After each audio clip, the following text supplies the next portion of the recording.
other dinosaur in the scene, Oviraptor, has an unfortunate name, meaning egg thief. When this dinosaur was discovered, it was found over a nest of eggs thought to belong to Protoceratops. After later research, scientists realized it was sitting on a nest of its It looked own like chicken eggs. head. But the name stuck and is still debated if Oviraptor actually ate eggs. Here at Jurassic Quest, ours take theirs sunny side up every morning for breakfast. It looked like it tried to grab something. Yet another dinosaur from Mongolia is the large Therizinosaurus you see here, with the long claws. The claws on its hands could grow up to 3 feet long, making them the longest claws in the animal kingdom. Most of what we know about Therizinosaurus comes from animals closely related to it. The only fossils we have of this animal are its shoulders, arms, and hands. It is believed to be an herbivore, but we are still looking for more fossils to know for sure. The dinosaur next to it is a Lorotitan, lived in what is now eastern Russia. It's in a special group of duck-billed dinosaurs called Lambeosaurs, which are famous for the elaborate crests on their heads. These crests would have certainly served as display structures, but may also have been used in some Lambeosaurs as resonating chambers, to make sounds used to communicate effectively through the herd. Speaking of communication, I've been directed to ask you all to keep an eye out for any free-roaming dinosaurs that may or may not be wandering around the park. Hi, Park Ranger Marty here. You're not mad at me about accidentally releasing the T-Rexes. Anyway, in this scene you see Xianchusaurus. Xianchusaurus is a tyrannosaur from China, and is closely related to Paleoramus from Mongolia. Both have awfully long, narrow noses for members of the tyrannosaur family. We're not sure what those noses may have been used for. Maybe to cut through water, making them faster, more accurate fishermen, or maybe they were specializing in smaller, faster prey, not needing the powerful bite of a T-Rex. Speaking of which, if you see one of them, please let one of our 4 security officers know. Now, scientists only described this dinosaur in 2014, so there are still a lot of unanswered questions about it. But I can tell you this much. In the United States, we do not typically refer to this dinosaur as Xianchusaurus. We typically just call it Pinocchio Rex. Now we travel to Argentina. The big animal you see in this scene is Giganotosaurus, arguably one of the largest meat-eating dinosaurs. Though it may look a lot like T-Rex, it's actually a much different animal. Unlike a T-Rex, it has 3 claws on each hand, a lighter bone structure, and teeth that were designed for slicing. Unlike a T-Rex's, crushing through bones and ripping car tops open. Speaking of which, if you see one of our missing T-Rexes, please let one of our 3 security guards know where. Second largest in the scene is Carnotaurus, which means meat-eating bull because of peculiar horns on its head.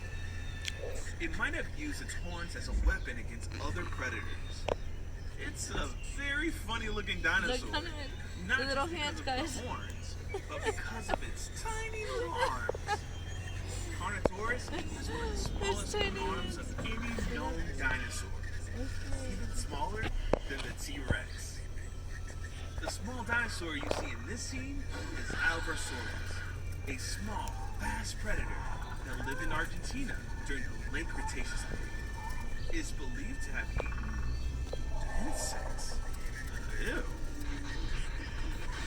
Please pause your audio tour until your dinosaur herd migrates on up to the next scene.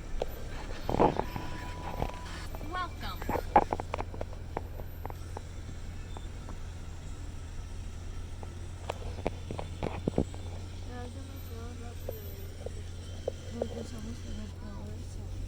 ¿Cómo que no?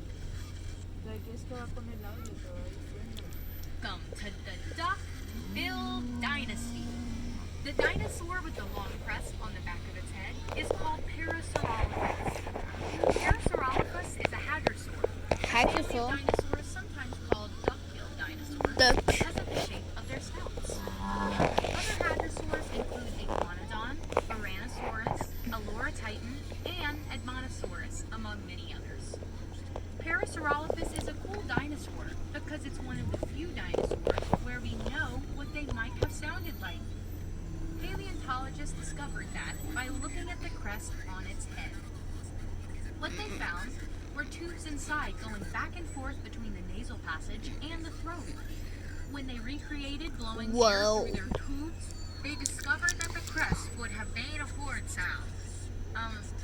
The new script here just says make horn sound. No, guys, I'm not gonna do that. Sarah.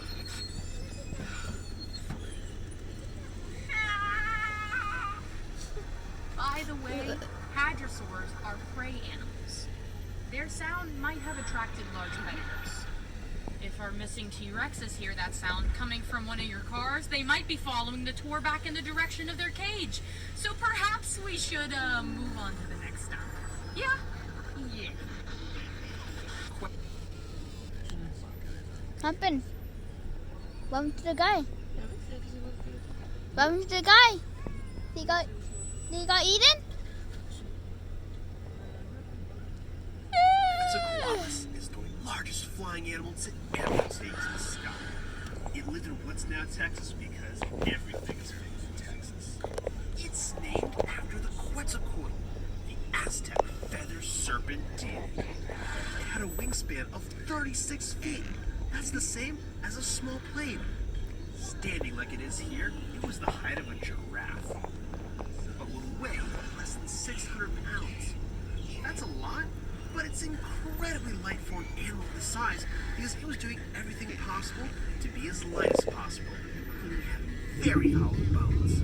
This is necessary for it to achieve flight. Quetzalcoatlus was actually not a dinosaur, but a pterosaur. Pterosaurs are a family of flying reptiles that lived at the same time as dinosaurs. Many, but not all pterosaurs. Quetzalcoatlus had no teeth. Unlike our missing T-Rexes who have very large teeth. Now, if you have any other questions about the creatures you see, go ahead and text that question to 844 411 or 844 346 6411. The big carnivore in here is Albertosaurus. Albertosaurus is a close relative of T-Rex, roughly half the size of a Where is he? full-grown T-Rex. Albertosaurus is named after the Canadian province of Alberta, where almost all of the remains of Albertosaurus have been found. This makes Albertosaurus a Canadian dinosaur. And if you listen very carefully, you can almost hear it apologize. Questions to me at 84 and Centrosaurus. Now, Chasmosaurus have two prominent eye horns above their eyes and a very Found it.